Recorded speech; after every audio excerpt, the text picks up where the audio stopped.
Good morning all of student. पिछली कक्षा में हमने आप लोगों को निर्देशन एवं परामर्श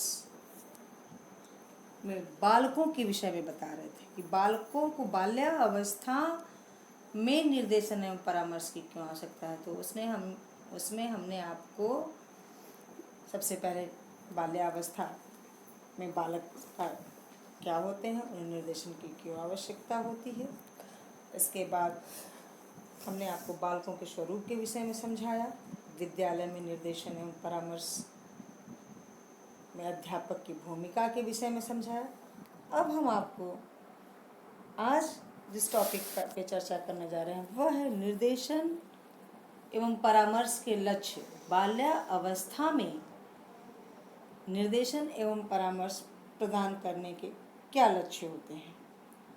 बच्चों, आप सभी लोगों को इस बात की जानकारी है कि बिना लक्ष्य के हम किसी भी कार्य की सफलता तक नहीं पहुंच पाते हैं।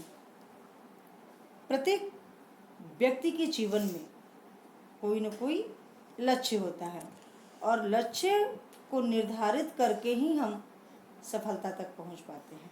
ठीक उसी प्रकार निर्देशन एवं परामर्श में निर्देशन कार्यकर्ता का बालकों को निर्देशन देने का परम लक्ष्य है उनकी आवश्यकताओं एवं समस्याओं को पूर्ण करना। और इन्हीं आवश्यकताओं एवं समस्याओं को पूर्ण करने के लिए की दृष्टि से निर्देशन एवं परामर्श का लक्ष्य निर्धारित किया गया है। तो लक्ष्य के आधार पे अगर हम देखें तो निर्देशन एवं परामर्श के मनोवैज्ञानिकों ने 14 लक्ष्यों को बताया है। लक्ष्य तो बहुत सारे हैं, लेकिन जो निर्धारित लक्ष्य किए गए थे, जो एक मानक बनाई गई थी, वह 14 लक्ष्य थे। उन लक्ष्यों के विषय में जानकारी हम आपको प्रदान करने जा रहे हैं।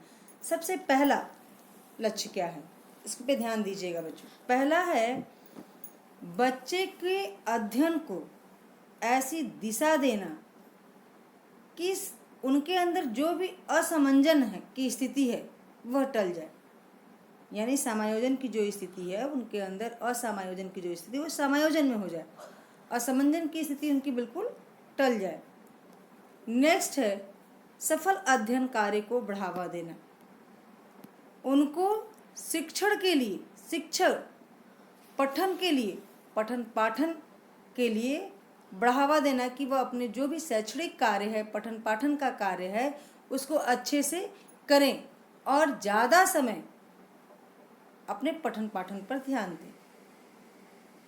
इसके साथ साथ तीसरा उद्देश्य लक्ष्य आता है बच्चों, अध्यापकों, अभिभावकों, निर्देशकों तथा विद्यालय के प्रशासकों द्वारा ऐसे सामूहिक प्रयास का वातावरण पैदा करना है कि बालक में भावनात्मक असंतुलन उभरने न पाए।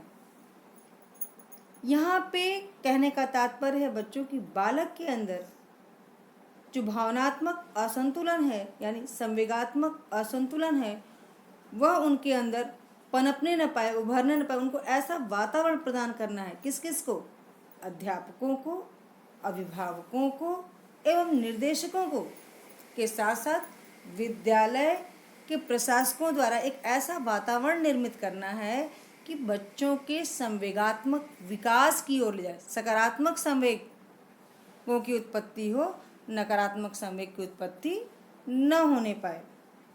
नेक्स्ट आता है संवेगात्मक कठिनाई होने पर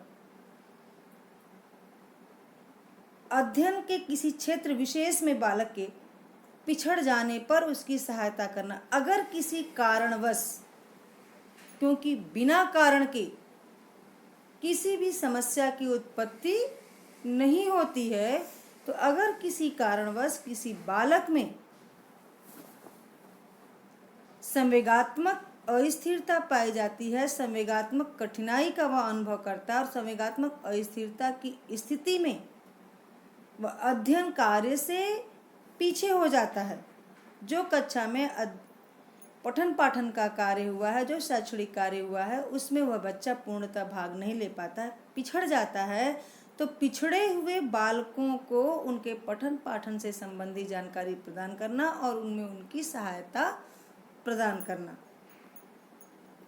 नेक्स्ट आता है बच्चों गंभीर, जिन बच्चों में गंभीर संवेगात्मक अस्थिरता पाई जाती है, जैसे वो कक्षा में मारपीट करते हैं, छोटी छोटी बातों पे आक्रामक हो जाते हैं, चीखने चिल्लाने लगते हैं, अगर ऐसे बालकों की कक्षा में पहचान हो जाती है तो किसी क्षेत्र विशेष ऐसे बालक जो गंभीर समस्या से ग्रस्त हैं उनको किसी विशेष और विशिष्ट निर्देशन कार्यकर्ता के द्वारा सुधार करने के उपायों को जानना चाहिए। यथासंभव हो सके तो उपयुक्त विशेषज्ञों के पास ले जाकर उनके उपचार का प्रबंध करना चाहिए।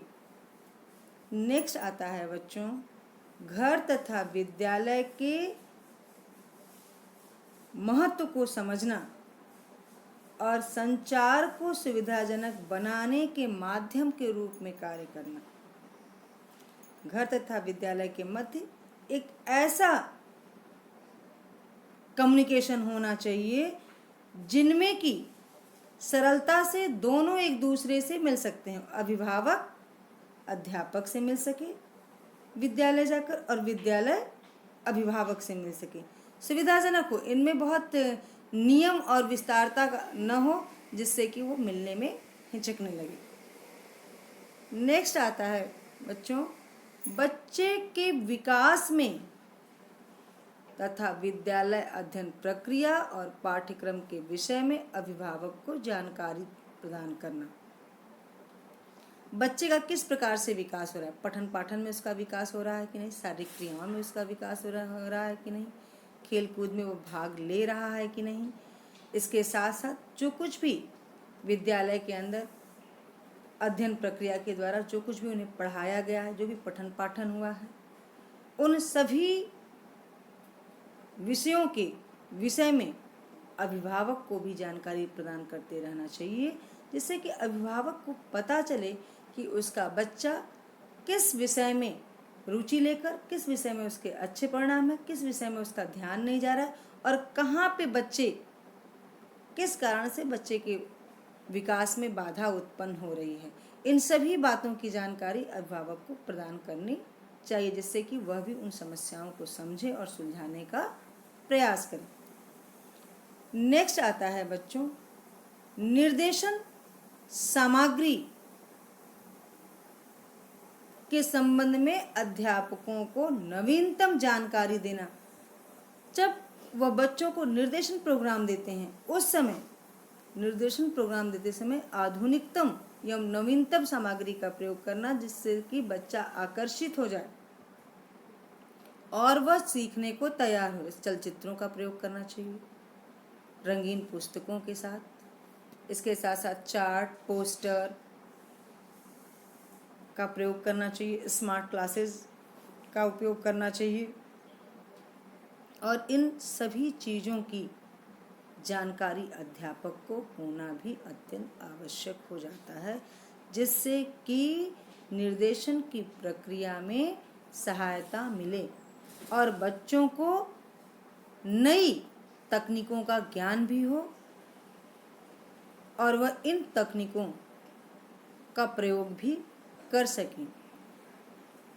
अगला है बच्चों को विद्यालय के जीवन के विभिन्न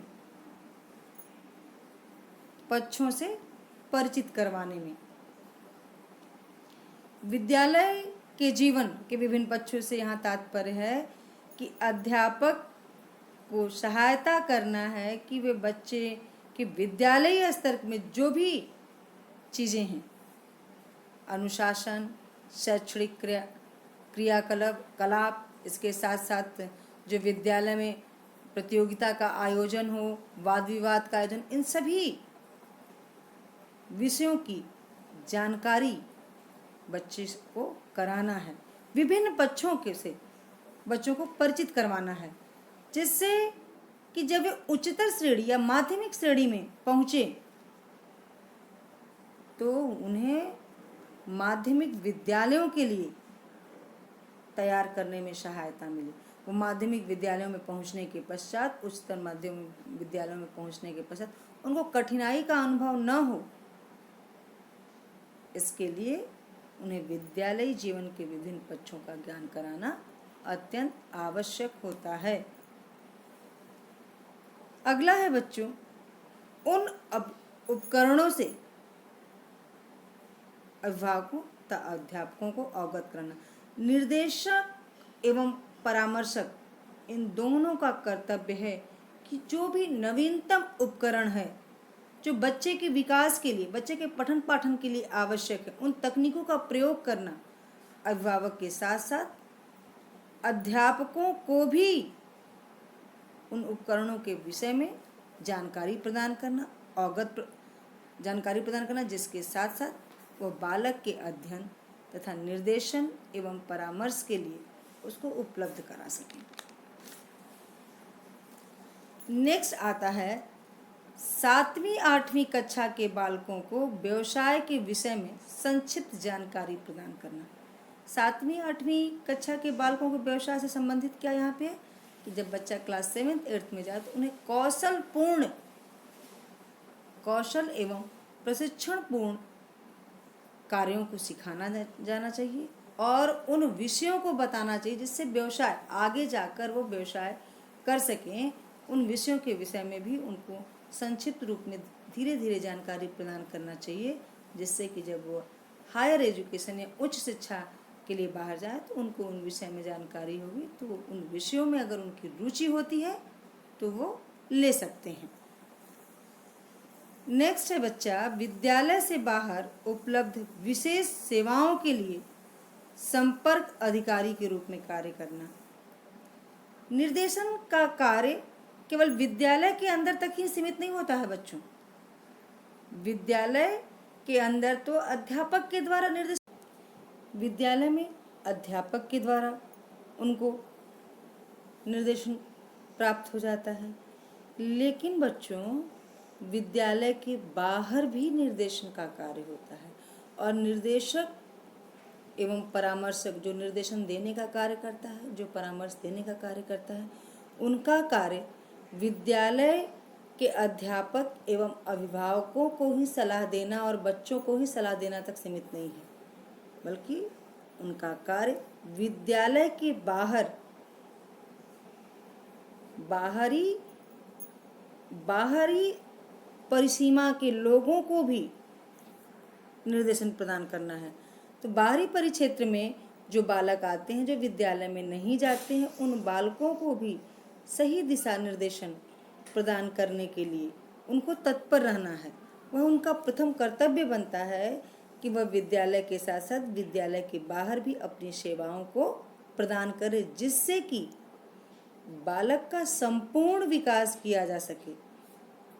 जब तक बालक का संपूर्ण विकास नहीं किया जाएगा तब तक एक स्वस्थ नागरिक के रूप में बालक नहीं तैयार हो पाता, उसका पूर्णतः विकास नहीं हो पाता। एक स्वस्थ नागरिक के रूप में अगर उसका पूर्णतः विकास करना है तो उसके चतुर्मुखी विकास पर ध्यान देना अत्यंत आवश्यक हो जाता है। नेक्स्ट आता है बच्चों, विद्यालय में बालकों को भर्ती कराने में सहायता। अब बच्चों को ये नहीं पता होता है कि कौन सा विद्यालय अच्छा है, तो उन्हें निर्देशक एवं परामर्शक का कर्तव्य है कि वो विद्यालय में एडमिशन के समय ये बताएं कि इस विद्यालय में कौन कौन सी गतिविधियां हैं, कौन कौन से क्रियाकलाप हैं, किस तरीके से बच्चे का शारीरिक और मानसिक विकास किया जाता है, किस तरीके से बच्चे के चतुर्मुखी विकास पर ध्यान दिया जाता है, उन्हें आधुनिक टेक्नोलॉजी का ज्ञान कराया जाता है। इन सभी चीज़ों के विषय में अभिभावकों को अवगत कराना, जिससे कि बालकों के एडमिशन में यानी प्रवेश की प्रक्रिया में सहायता उत्पन्न हो। तो बच्चों के प्रवेश की, पूर्व बाल्यावस्था के बच्चों के प्रवेश की प्रक्रिया में भी सहायता प्रदान करने का कार्य निर्देशन एवं परामर्श के द्वारा किया जाता है। नेक्स्ट आता है बच्चों, सुसंबद्ध मानसिक स्वास्थ्य शिक्षा के कार्यक्रम। बच्चों के लिए प्राथमिक विद्यालयों में मानसिक स्वास्थ्य एवं शारीरिक स्वास्थ्य शिक्षा के कार्यक्रम भी आयोजित कराए जाते हैं और समय समय पर बालकों की शारीरिक जांच की जाती है, जिससे कि कोई भी बीमारी हो तो उसका पता चले। उनका मानसिक टेस्ट यानी IQ लेवल का भी टेस्ट, मानसिक टेस्ट भी कराया जाता है बच्चों के बौद्धिक स्तर का ज्ञान करने के लिए। इस तरीके के कार्यक्रमों का आयोजन कराकर बच्चों की क्षमता एवं योग्यता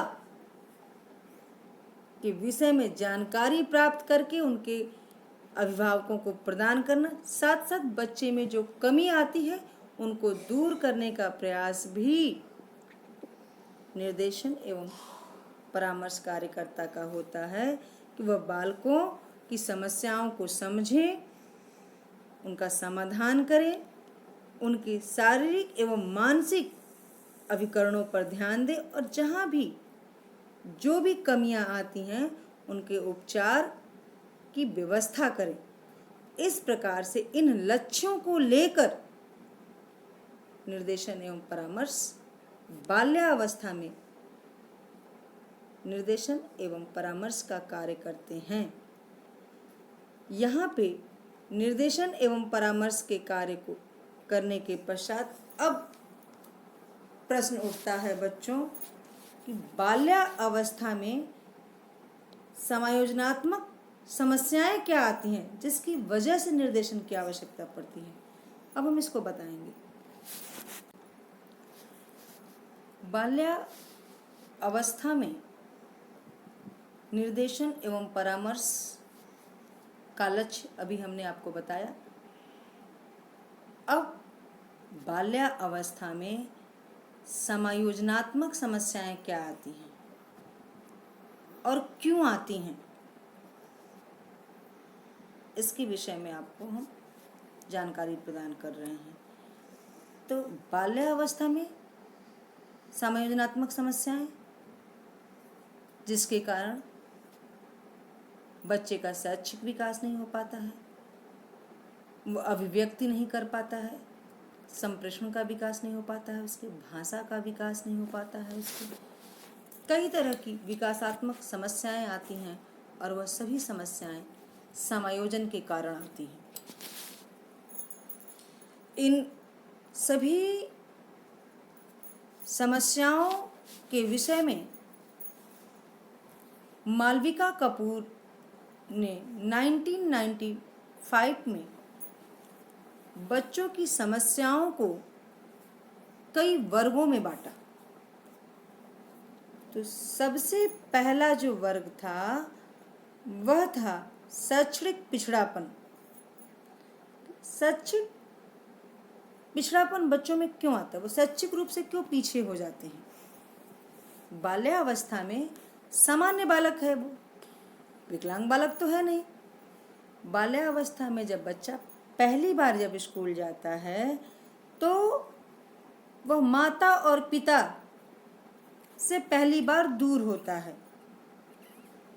दूर होने की वजह से उसकी सबसे नज़दीकी जो आता है वह होता है उसका अध्यापक, जो उसे स्नेह, प्रेम और सहानुभूति के साथ कक्षा में ले जाता है, कक्षागत क्रियाओं को समझाता है और करवाता भी है। लेकिन इन सभी के बावजूद भी कुछ बच्चे समायोजन नहीं कर पाते हैं और समायोजन न कर पाने की वजह से वे शैक्षिक रूप से पीछे हो जाते हैं। तो शैक्षिक पिछड़ेपन में ऐसे कौन से कारण? तो सबसे पहला आता है हाइपर काइनेटिक संलक्षण। हाइपर काइनेटिक संलक्षण,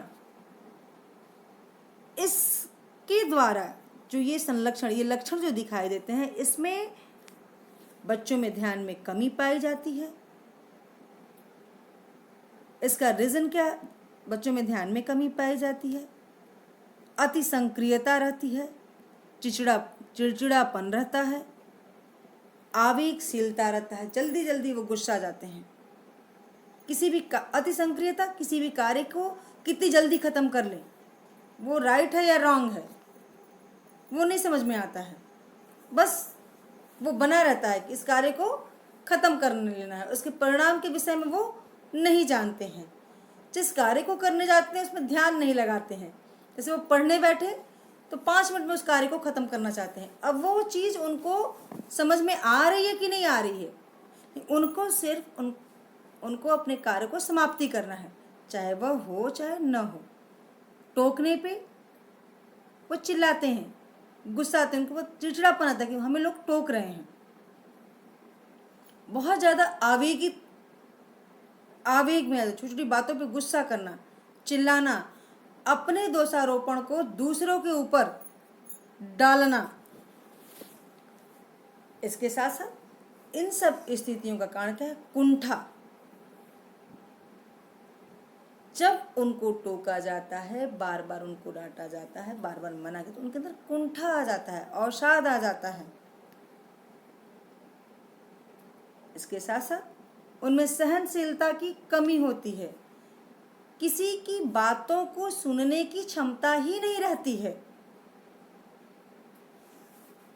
इन सभी कारणों की वजह से वह बच्चा विद्यालय के शैक्षणिक कार्यों में भाग नहीं ले पाता। ये सब कमियां उन बच्चों में होती हैं, जिसकी वजह से उसके शैक्षणिक क्रिया, जो शैक्षणिक परिणाम है, शिक्षा का पठन पाठन का जो परिणाम है, वह निम्न स्तर का होता है।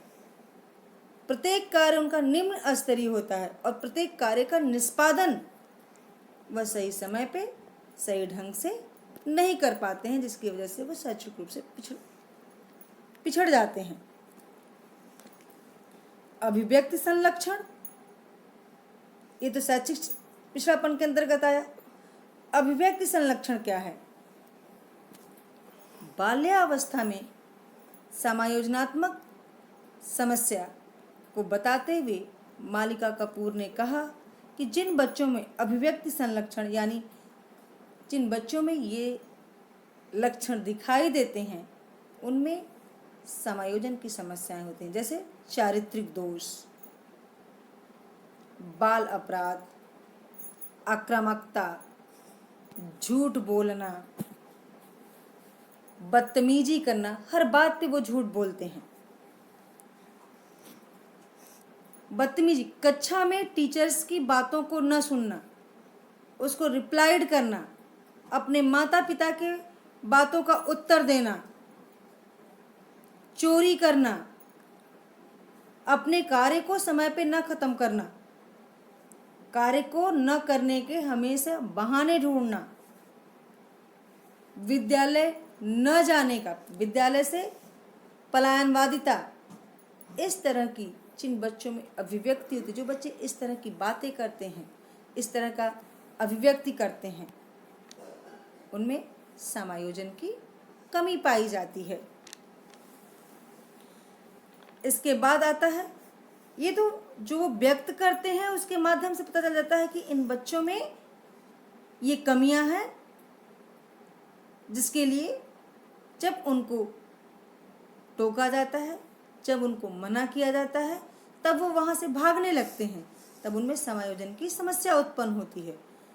अभिव्यक्ति के माध्यम से ये जानकारी मिलती है। अव्यक्त संलक्षण, जो व्यक्त नहीं होता है, जो बच्चे बोलते नहीं हैं, जो दिखाई नहीं देता है, लेकिन कहीं न कहीं बच्चे उससे ग्रसित होते हैं, वह अवसाद की स्थिति, निराशा और अवसाद में चले जाना, पलायनवादिता की स्थिति, चिंता की स्थिति, शारीरिक कमजोरी की वजह से इस तरह की प्रॉब्लम आती है, या पारिवारिक की स्थिति ठीक नहीं होती है, माता पिता का व्यवहार उनके प्रति ठीक नहीं होता है, तो बच्चे आशा विहीन हो जाते हैं, अवसाद में चले जाते हैं, पलायन बाधिता उनके अंदर आ जाती है, चिंता रहता है अपने सुरक्षा को लेकर।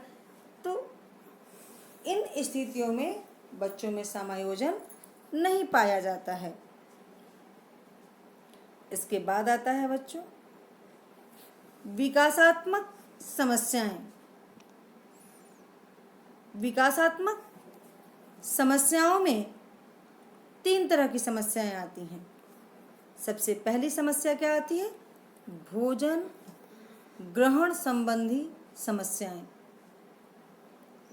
अक्सर आपने देखा होगा बहुत सारे ऐसे बच्चे जो भोजन के समय भूख तो लगी है लेकिन वो खाना नहीं चाहते हैं।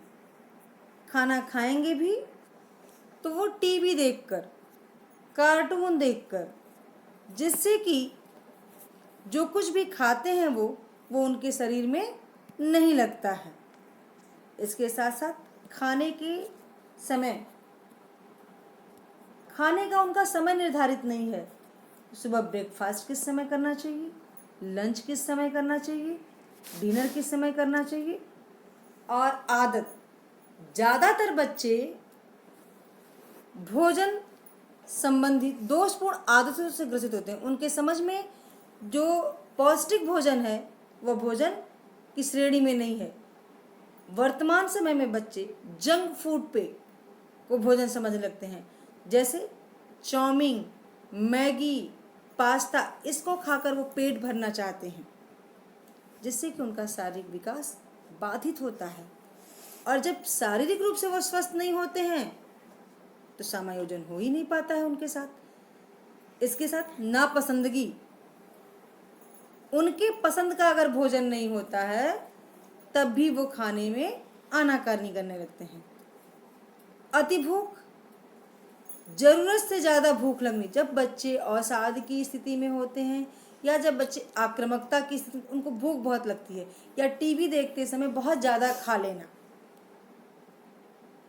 तब उन्हें खाते समय ये पता नहीं चलता कि वो कितना खा रहे हैं, जिससे कि कुपोषण की स्थिति उत्पन्न हो जाएगी। कई बार ऐसा होता है कि बच्चों इतना ज़्यादा जंक फूड पे आधारित हो जाते हैं कि उनको भूख ही नहीं लगता है, जिससे उनकी भोजन ग्रहण संबंधी समस्याएं उत्पन्न होती हैं, जो उनके विकास में बाधा उत्पन्न करता है। क्योंकि जब शारीरिक रूप से वो स्वस्थ नहीं होंगे तो मानसिक रूप से भी स्वस्थ नहीं होंगे, और मानसिक रूप से स्वस्थ नहीं होंगे तो उनके व्यक्तित्व का विकास नहीं होगा, समायोजन की समस्याएं उत्पन्न होंगी। इस तरीके से इनके विकास में भोजन संबंधी आदतें समस्या उत्पन्न करती हैं। दूसरा आता है निद्रा की समस्याएं। वर्तमान समय के बच्चों की सबसे बड़ी समस्या है निद्रा की समस्या। इसका कारण है मोबाइल पर अत्यधिक समय को बिताना, जरूरत से ज़्यादा टीवी देखना, जिनमें कार्टून चैनल्स हैं, पिक्चर्स हैं, जो बच्चों के मनोमस्तिष्क को विक्षिप्त करते हैं, और बच्चों का ध्यान पूरे टाइम उसी में लगा रहता है। कई बार तो बच्चे टीवी देखते देखते पैंट में ही शुशु कर देते हैं, और कई बार ऐसा होता है कि जब वो नींद में रहते हैं, जो कुछ प्रोग्राम देखे हैं उन प्रोग्राम को बड़बड़ाने लगते हैं,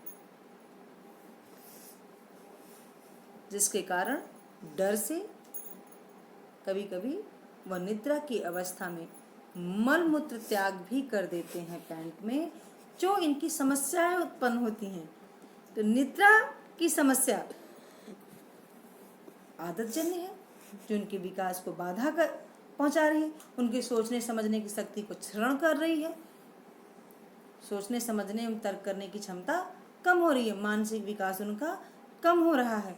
तो वर्तमान जीवन शैली का प्रभाव इतना ज़्यादा उनके ऊपर पड़ रहा है, जिससे उनका विकास की क्रियाएं बाधित हो रही हैं, विकास में उनके समस्याएं आ रही हैं। इसके साथ साथ यौनिक समस्याएं भी बाल्यावस्था में कुछ बच्चों में यौनिक समस्याएं उत्पन्न हो जाती हैं, जैसे हस्तमैथुन करना, समलैंगिक एवं विषमलिंगी समस्याएं, कई बार आदतें हो जाती हैं, हमेशा मुंह में अंगूठा डालना, नाखून काटना, बाल नोचना, हकलाकर बोलना, तुतलाकर बोलना, बहुत जल्दी जल्दी बोलने के चक्कर में, अपनी बातों को समझाने में उनमें वाणी दोष और भाषा दोष भी उत्पन्न हो जाता है। इन सभी समस्याओं का, इन सभी कारणों से बालक के विकास पर प्रभाव पड़ता है और विकास उनका अवरुद्ध हो जाता है। नेक्स्ट आता है बाल्यकालीन मनोविक्षिप्तता के रूप में। इन सभी समस्याओं के कारण बालकों में समायोजन की स्थिति नहीं हो पाती और बाल्यकाल की अवस्था में ही वह मानसिक रूप से, एक तरह से कह लीजिए मानसिक विक्षिप्तता की स्थिति उनकी बन जाती है, न सोचने समझने की शक्ति रह जाती है। कम उम्र में ही बालक अवसाद, निराशा एवं आशा विहीनता में चला जाता है। क्यों? क्योंकि वो शारीरिक रूप से स्वस्थ नहीं है और मानसिक रूप से स्वस्थ नहीं है। तो उपयुक्त समस्याओं में जो अंतिम श्रेणी की समस्या मनोविक्षिप्तता को छोड़कर सभी श्रेणियों के लिए, इन सभी समस्याओं के लिए बच्चों व्यक्तिगत तौर पे बालकों को निर्देशन कार्यक्रम की व्यवस्था करनी चाहिए और निर्देशन प्रदान कराना चाहिए। और इन समस्याओं के समाधान के लिए, जिन समस्याओं को मालविका कपूर ने बताया, उन समस्याओं के समाधान के लिए उन्होंने यह भी कहा कि इन समस्याओं के समाधान में अध्यापक की भूमिका महत्वपूर्ण होती है। अध्यापकों की भूमिका और उनका ध्यान इस तरफ आकर्षित होना चाहिए कि बच्चों में कौन सी गतिविधियां हैं जिससे कि वह समायोजन नहीं कर पा रहे हैं। बाल्यकालीन अवस्था में सभी समस्याओं के लिए तो अध्यापक ही महत्वपूर्ण व्यक्ति है जो निर्देशन एवं सलाह के माध्यम से बच्चे को सही रास्ते पे ला सकता है। लेकिन जो अंतिम कारक है, मनोविक्षिप्तता की दशा है, उसमें आरंभिक अवस्था में निर्देशन कार्यक्रम बहुत उपयोगी हो सकता है। इस समय अध्यापक को स्वयं बच्चे को निर्देशन देने के साथ साथ विशिष्ट प्रशिक्षण युक्त निर्देशन कार्यकर्ता, परामर्शक, विशेषज्ञों एवं मनोचिकित्सकों की सलाह से उनकी समस्या को दूर करने का प्रयास करना चाहिए। वर्तमान समय में बच्चों बाल्यावस्था में निर्देशन एवं परामर्श के माध्यम से हम उन्हें समायोजन सिखाते हैं, शिक्षा की प्रक्रिया में भाग लेना में सलाह देते हैं, जीवन के विभिन्न पहलुओं पे हम उनको सलाह देते हैं जिससे कि वो भावी जीवन के लिए तैयार हों।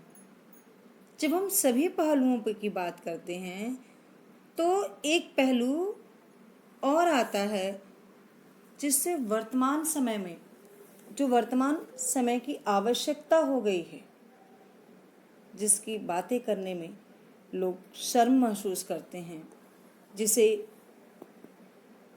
लोग कहने में हिचकते हैं, उन चीज़ों की भी, उन विषयों की भी बच्चों को परामर्श की आवश्यकता होती है। उनमें भी उन्हें निर्देशन एवं परामर्श की आवश्यकता महसूस होती है और वह निर्देशन एवं परामर्श उनको उनके अभिभावकों द्वारा मिलना चाहिए।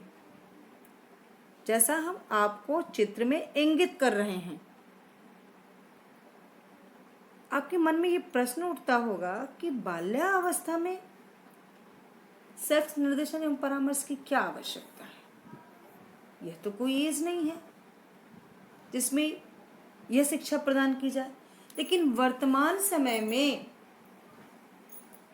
समय की जटिलताओं एवं समस्याओं को देखते हुए आज अपराध इतना ज़्यादा बढ़ गया है कि हम अपने बच्चों को सुरक्षित हैं कि नहीं हैं इसके विषय में नहीं जान पाते हैं। क्योंकि पहले इस टॉपिक पे बातचीत करने में माता पिता शर्म करते थे, विद्यालय में अध्यापक नहीं बताते थे, बच्चों को इनके विषय में कोई जानकारी नहीं थी। लेकिन बच्चों को यह ज्ञान होना चाहिए कि उनके जो शारीरिक अंगों में कुछ इंटरनल और कुछ एक्सटर्नल पार्ट हैं।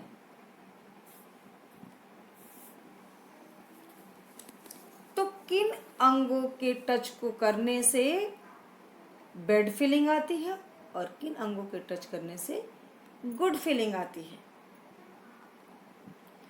क्योंकि आज बच्चे का शोषण परिवार में किसी रिश्तेदार के द्वारा हो जा रहा है, विद्यालय में कई ऐसे केसेस हैं जिसमें प्यून, ड्राइवर, खलासी, सर्वेंट बच्चे का शारीरिक शोषण करते हैं। बच्चे को पता ही नहीं होता है गुड फीलिंग, गुड टचिंग क्या है, बैड टचिंग क्या है। हम उनको गलत शिक्षा देने के लिए, उनकी जागरूकता के लिए उनको बताना होगा कि बेटा जब आपके साथ आपके इंटरनल पार्ट्स को कोई टच करता है या आपके उनके प्यार में सहानुभूति नहीं होती है, कुछ और प्रदर्शित होता है, तो वह बेड टचिंग है। इनके विषय में उनको जानकारी प्रदान करनी होगी और यह बाल्यावस्था में अत्यंत आवश्यक है। क्यों? क्योंकि 8 से 10 वर्ष की अवस्था तक पहुंचते पहुंचते बालक बालिका आपस के सेक्स ऑर्गन्स में अंतर समझने लगते हैं और इस अवधि की समाप्ति तक उन्हें प्रजनन के अवयवों के शुद्ध नाम और प्रजनन की सामान्य जानकारी करा देनी चाहिए। तो इस अवस्था में माता पिता को बालकों को घर के छोटे बालकों के पालन पोषण में रुचि लेने को प्रेरित करना चाहिए। बालक बालिका को आपस में स्वस्थ सामूहिक खेलों में भाग लेने को प्रोत्साहित करना चाहिए, जिससे कि बालक का स्वस्थ विकास हो सके। घर में माता पिता का आपसी व्यवहार सहयोगपूर्ण एवं सहानुभूतिपूर्ण होनी चाहिए, क्योंकि माता पिता के आचरण एवं व्यवहार बालक के व्यक्तित्व निर्माण संबंधी दृष्टिकोण में बड़ा प्रभाव डालता है। अतः उनमें एक दूसरे के प्रति सम्मान एवं सहयोग की भावना विकसित होनी चाहिए, जिससे कि बच्चे को ये लगे कि लड़के लड़कियों एक दूसरे के प्रति सम्मान होना चाहिए, एक दूसरे की समस्याओं का समाधान करने में वो हिचके नहीं। बच्चे के पाठ्यक्रम में बाल्यावस्था के बच्चों के पाठ्यक्रम में जीव विज्ञान और शरीर क्रिया से संबंधित सरल सामग्री सम्मिलित करनी चाहिए, जिससे कि बच्चे मूलभूत जीवन प्रक्रियाओं से अवगत हो सके और 10 वर्ष की आयु 10 वर्ष से 12 वर्ष की आयु तक आते आते बालक एवं बालिकाओं को प्रजनन का अर्थ और उसकी प्रतिक्रिया का सही एवं सरल ज्ञान होना चाहिए। माता पिता को